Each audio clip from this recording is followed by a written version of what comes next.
어찌 보면 전혀 상관없는 세 개의 이야기가 섞여 있는 것 같습니다. 앞의 이야기는 그 앞서 벌어졌던 과거의 이야기와 연결될 수 있는 부분이 아닐까 싶기도 한데, 그러나 그 뒤에 두 개의 이야기는 이 여인의 이야기, 수넴 여인의 이야기와 무슨 상관이 있을까라는 생각이 들기도 합니다. 그런데요, 이 본문의 내용이 공통적으로 가리키고 있는 것이 있습니다. 그것이 뭐냐면, 사람은 하나님의 은혜로 산다라는 것입니다. 하나님의 은혜로 산다. 근데 여기서 우리가 질문을 던져야 하는 것은요, 은혜가 뭐냐라는 거예요. 은혜가 뭐냐? 은혜라고 생각하면 우리가 일반적으로 알기에는 응답을 생각합니다. 우리의 간절한 기도의 응답, 우리의 삶의 요구에 대한 하나님의 응답. 맞습니다. 그것이 은혜입니다. 그 하나님께서 주시는 은혜로 말미암아 우리는 살아갑니다. 그런데 그게 전부가 아니라는 것이에요. 무슨 얘기인가? 오늘 본문의 이야기, 첫 번째로 수넴 여인의 이야기를 통해서 우리가 좀 더 자세히 살펴보고자 합니다. 수넴 여인은 대단한 여인입니다. 하나님을 영접한 사람입니다. 물론 하나님의 사람을 영접했지요. 그 영접한 것이 한 번만이 아니라 엘리사가 수넴을 지날 때마다, 그 근처를 지날 때마다 항상 들려서 음식을 먹게끔 준비하였고, 그뿐이 아니라 와서 쉴 수 있도록 자기가 할 수 있는 모든 것을 다 동원해서 계속해서 하나님의 사람을 영접한 그러한 매우 본받을 만한 신앙의 소유자였습니다. 하나님을 향한 사랑을 갖고 있는 사람이었죠. 그런데 이 여인에게도 여기까지밖에 없었다라는 거예요. 여기까지가 한계였다라는 거예요. 그 이상이 있는데 하나님께서는 그 이상을 주시기를 원하시는 분이죠. 그 이상을 주시기를 원하시는 분입니다. 이 여인은 자기 상태에 지금 만족하고 있는 상태입니다. 엘리사가 그 수고가, 또한 그 배려가, 그 헌신이 너무 고마워서 무엇을 줄까라고, 소원이 구할 것이 있느냐라고 물어봤을 때 이 여인은 내가 충분합니다. 내가 지금 삶에 만족합니다. 이렇게 말해버린다는 것이죠. 근데 하나님은 더 주시기를 원하시는 분이에요. 근데 덜하는 것이 지금 갖고 있는 것의 갑절, 아니면은 뭐 더 좋은 것, 정확히 말하면 좋은 것이긴 하지만 우리의 생각에 좋은 것, 그 이상을 넘으시는 분이라는 것입니다. 첫 번째로 우리가 알아야 될 것은요, 이 수넴 여인은 지금 자기 상황에 만족하고 있지만 우리 하나님은요, 어떤 분이신지 아세요? 우리는 모르지만 우리에게 필요한 것이 무엇인지 아시는 분이라는 거예요. 이 여인은 지금 자기에게 필요한 것이 무엇인지 모릅니다. 지금 현재 상태에 만족하고 있습니다. 그래서 엘리사가 무엇을 구하느냐라고 소원을 물었을 때도 대답하지 아니한 것이죠. 근데 우리 하나님께서는 어떻게 해주세요? 너희에게 자녀가 없으니 자녀를 주겠다라는 것이죠. 이 여인에게, 이 가족에게 필요한 것이 무엇인지를 하나님께서 아신다라는 것이죠. 우리가 하나님께 간구해야 됩니다. 하나님께 우리의 필요와 어려움과 상황들을 간구해야 되지요.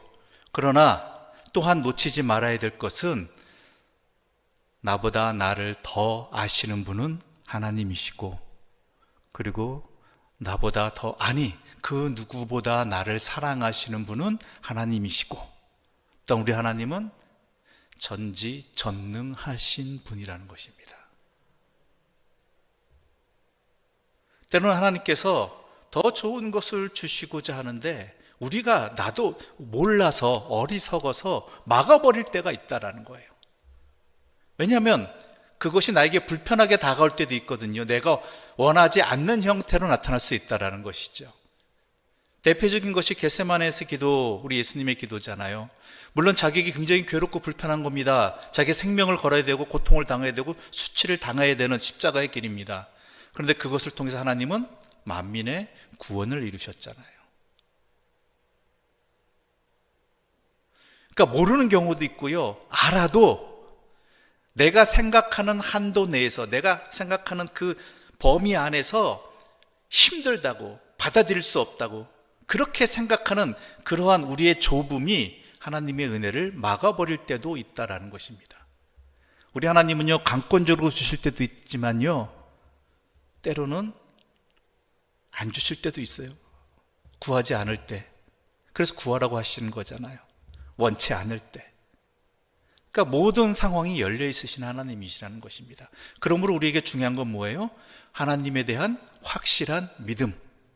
내가 이해하지 못한다 할지라도, 내가 알지 못하는 거라 할지라도 우리 하나님은 다 아시고 나에게 가장 좋은 것을 주시는 분이 우리 하나님이시라는 것이죠. 그래서 이 여인에게 엘리사를 통해서 내년에 내가 이맘때쯤에 아기가 있을 것이다 라는 것입니다. 이 아기가 너무나 잘 자랐습니다. 이 가족에게 기쁨이 되었겠죠. 늙음하게 얻은 아들인데요. 그런데 어떻습니까? 이 아들을 하나님께서 데려가십니다. 이 아이를.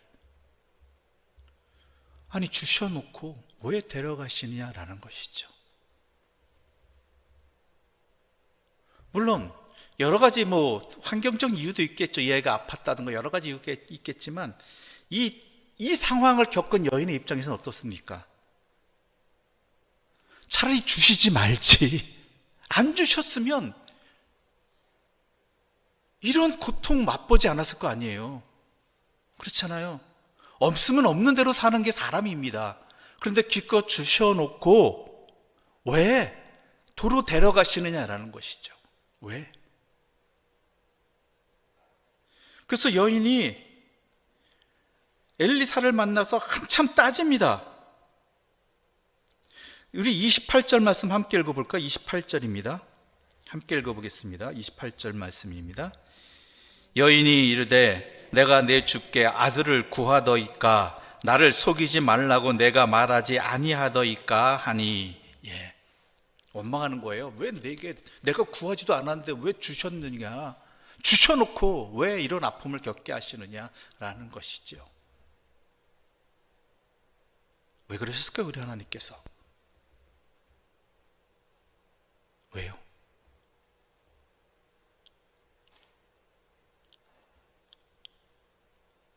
이게 우리에게 던져주는 중요한 질문입니다. 결론부터 말씀드릴까요? 우리 본문 함께 좀 읽어볼까요? 22절 말씀 함께 읽어보겠습니다. 22절입니다. 함께 읽겠습니다. 그 남편을 불러 이르되 청하건대 사환 1명과 나귀 1마리를 내게로 보내소서. 내가 하나님의 사람에게 달려갔다가 돌아오리이다 하니. 이 여인이 사랑하는 아이를 잃었습니다. 이 아이가 엄마의 품에서, 그것도 자기 엄마의 품에서 엄마의 무릎에 앉아 있다가 죽었어요. 이 고통과 절망의 상황에서 이 여인은 어떻게 합니까? 하나님을 찾아갔다라는 거예요. 하나님을 찾아가는 것. 이게 진정한 은혜입니다.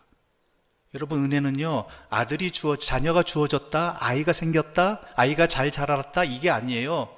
하나님을 찾는 것이 은혜입니다. 이게 더 큰 은혜예요. 예수님이 길을 가시다가 10명의 나병 환자의 외침을 듣습니다. 우리를 구해주소서. 자, 그래서 예수님께서 그들을 어떻게 해주셨죠? 나병을 고쳐주셨죠. 이 사람들은 하나님의 은혜를 입었습니다. 그런데 하나님의 은혜는 그게 끝이 아니에요. 하나님의 은혜의 완성은, 목표하는 바는 뭐예요? 그 한 명의 사마리아 사람, 어떻게 했죠? 주님께 온 사람. 바로 이게 은혜입니다. 무엇이 주어졌다가 아니라 그 어떤 상황에서도 하나님 앞으로 나아가고 하나님을 찾는 것, 그게 은혜예요. 그게 하나님께서 우리에게 주시고자 하는 진정한 복입니다. 우리는 그런데요, 아이가 생긴 것, 나 병이 나은 것, 내 문제가 해결되어진 것, 이것까지만 은혜로 하네요. 그런데 그것 때문에 도리어 하나님을 생각하지 않는다? 문제가 있을 때는 하나님 열심히 찾다가 문제가 해결된 다음엔 하나님을 찾지 않아요. 하나님을 향한 마음이 사라져가요. 약해져가요. 그건 은혜 아니에요. 도리어 나를 절망의 길로, 멸망의 길로 이끄는 거예요.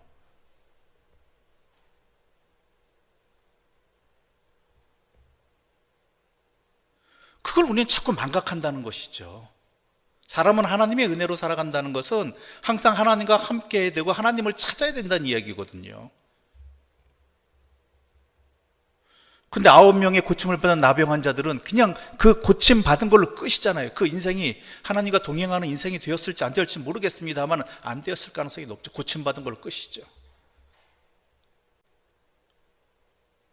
하나님은 이 수넴 여인이 엘리사를 향해서 지극정성으로 돌봤던 그것에 대해서 그 믿음에 응답해 주셨고, 더 중요한 믿음이 무엇인지, 은혜가 무엇인지를 깨닫게 하시는 하나님의 이끄심의 자리가 바로 어찌 보면 이 아이를 데려간 이 사건을 통해서 하나님께서 더 큰 믿음, 더 큰 은혜의 자리로 이끄셨다라는 것을 우리는 볼 수 있어야 된다는 것입니다.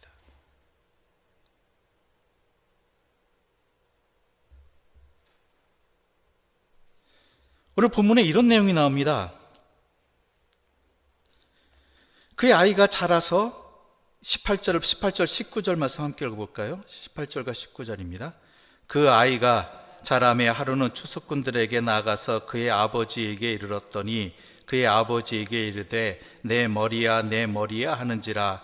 그의 아버지가 사환에게 말하여 그의 어머니에게로 데려가라 하매. 이 아이가 자라서 추수꾼들의 밭에 나갔을 때 머리가 아프다고 이야기합니다. 그러자 아버지는 뭐라 그래요? 어머니한테 가라. 어머니는 자녀가 아프니까 어떻게 해요? 무릎에 안고 있었던 것이죠. 근데 정작 해결될 문제는요, 하나님께 기도하고 하나님을 찾는 자리여야 된다는 거예요. 물론 이 아이 아플 때 병원에 데려가고 또한 약을 먹이고 하는 것도 중요하지만요, 더 중요한 것은 뭐예요? 하나님을 찾는 자리로 삼아야 된다는 것이죠.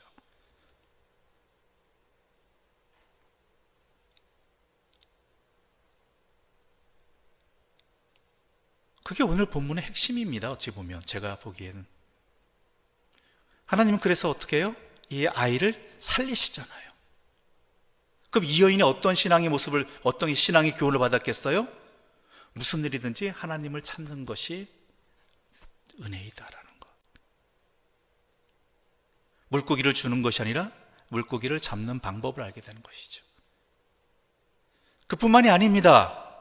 오늘 본문에 또 비슷한 내용이 나옵니다. 우리 29절부터 31절까지의 말씀 함께 읽어볼까요? 29절부터 31절입니다. 함께 읽겠습니다. 엘리사가 게하시에게 이르되 내 허리를 묶고 내 지팡이를 손에 들고 가라. 사람을 만나거든 인사하지 말며 사람이 내게 인사할지라도 대답하지 말고 내 지팡이를 그 아이 얼굴에 놓으라 하는지라. 아이의 어머니가 이르되 여호와께서 살아계심과 당신의 영혼이 살아계심을 두고 맹세하노니 내가 당신을 떠나지 아니하리이다. 엘리사가 이에 일어나 여인을 따라가니라. 게하시가 그들보다 앞서 가서 지팡이를 그 아이의 얼굴에 놓았으나 소리도 없고 듣지도 아니하는지라. 돌아와서 엘리사를 맞아 그에게 말하여 아이가 깨지 아니하였나이다 하는지라. 그래서 엘리사가 어떻게 해요? 가서 내 지팡이 갖다 아이 얼굴에 놔라. 근데 어떻게 됐죠? 아무 효력이 없어요. 엘리사가 어떤 사람이, 능력이 없는 사람입니까? 자신의 또 이 지팡이가 누구 거예요? 자기 거 아니에요. 엘리의 거예요. 능력의 스승.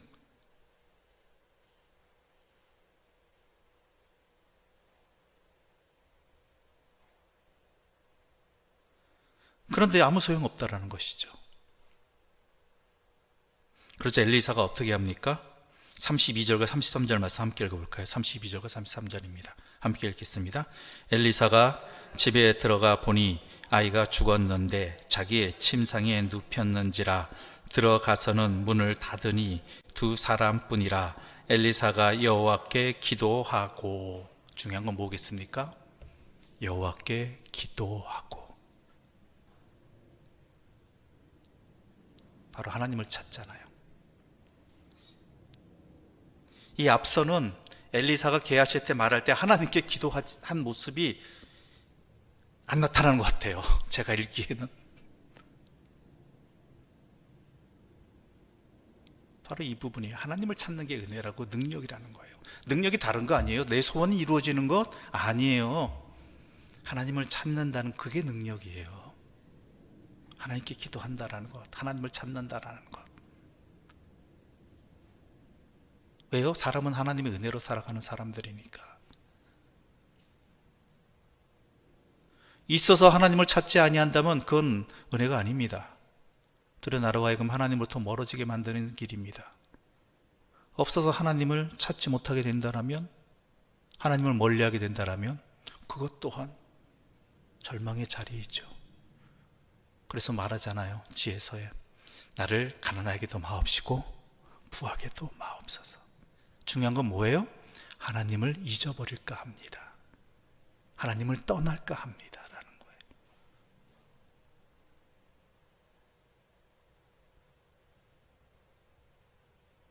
그래서 하나님께서 우리에게 영생을 허락해 주신 거예요. 영생이 뭐예요?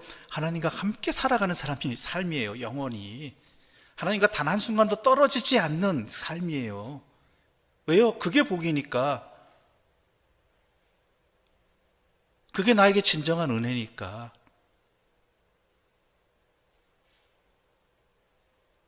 그런데 우리 부모들이 자식들에 대해서 참 지극정성인데 그 지극정성이 자칫 잘못해서 내 자녀들을 하여금 부모뿐만 아니라 자녀들까지 하나님을 떠나게 만들어 버리는 경우들이 종종 있어서 참 안타까운 일이지요. 그렇죠? 무슨 얘기인지 아실 겁니다.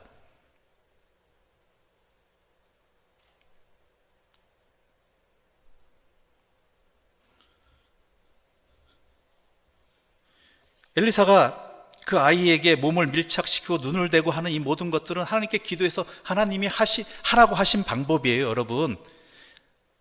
혹시 엘리사가 이렇게 했으니까 우리도 이렇게 해서 이 아이의 고침을 받자, 이렇게 말하는 사람들이 있으면요, 조심하세요. 중요한 건 뭐예요? 하나님께 기도해서 하나님께서 알려주신 대로 했다는 것이지, 이렇게 하면 무조건 고쳐진다, 나아진다, 이 방법이 아니에요. 중요한 건 하나님께 기도했다, 하나님의 뜻대로 행하는 이거예요.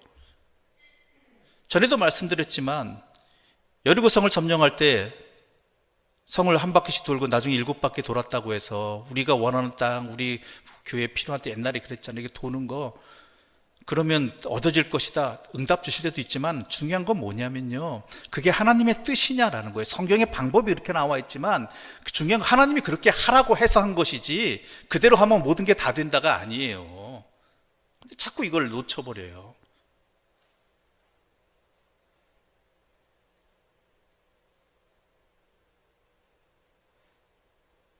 하나님께 기도하라는 것이지, 하나님의 뜻을 구하라는 것이지, 그걸 놓쳐버리고 엉뚱한 짓만 하고 있으니까 참 답답한 노릇이지요. 안타까운 일이죠. 하나님이 말씀하시고 왜 그렇게 하라고 하셨는지 그것을 통해 하나님께서 우리에게 알려주고자 하시는 바가 무엇인지 깨닫지 못한다면요, 그것만큼 어리석은 일이 어디 있겠습니까? 그 뒤에 두 사건도 나타나 있습니다. 중요한 건 뭐예요? 우리의 먹을 것들을, 우리의 생사화복은 누구에게 달려있다? 하나님께 달려있다라는 것. 우리의 생명을 존속시켜 주시는 분은 하나님이시라는 것을 이 뒤에 두 사건도 그런 의미로서 말씀에 기록되어 있는 것입니다.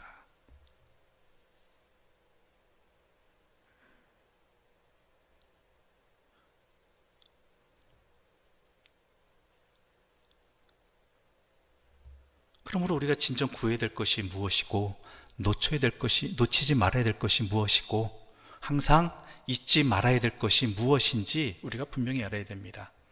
그것은 뭐예요? 항상 여호와를 찾는 것, 하나님의 뜻을 구하는 것.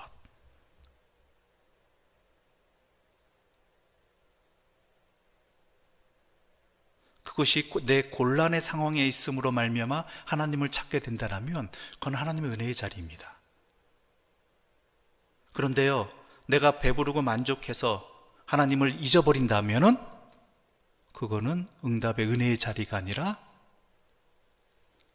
은혜를 잃어버리는 자리가 되어버리는 것이죠.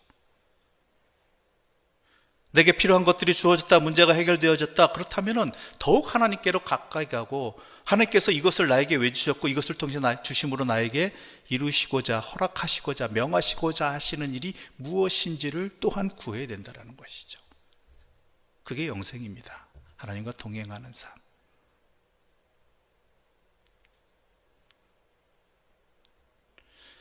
그러므로 우리의 길은 여정입니다. 계속 걸어가야 되는 여정입니다. 주님과 함께 걸어가야 되는 여정입니다. 주님을 떠나서는 살아갈 수 없는 사람으로서 살아가야 된다는 것이죠. 우리의 인생에 눈에 보이는 구름기둥과 불기둥은 없을지라도 주의 성령께서 우리와 항상 함께 하십니다. 그 성령께서는 주님이 나와 함께 있으심을 깨닫게 해주시는 눈을 열어주시고 우리의 귀를 열어주시고,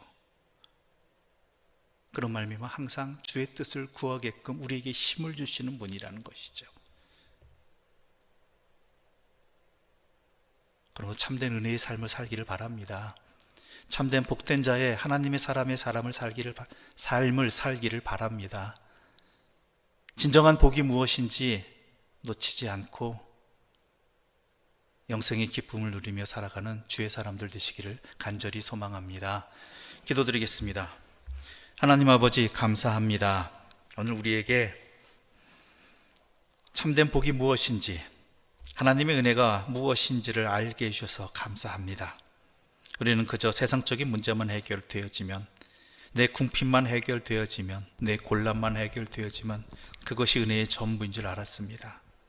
그러나 여호와를 찾는 것, 여호와를 떠나지 않는 것, 항상 여호와와 함께 하는 것, 바로 그것이 진정한 은혜이고 복이고 우리에게 하나님께서 주시고자 하고 이루시고자 하는 삶임을 분명히 알았사오니 내 평생에 항상 주와 동행하게 하여 주시옵소서.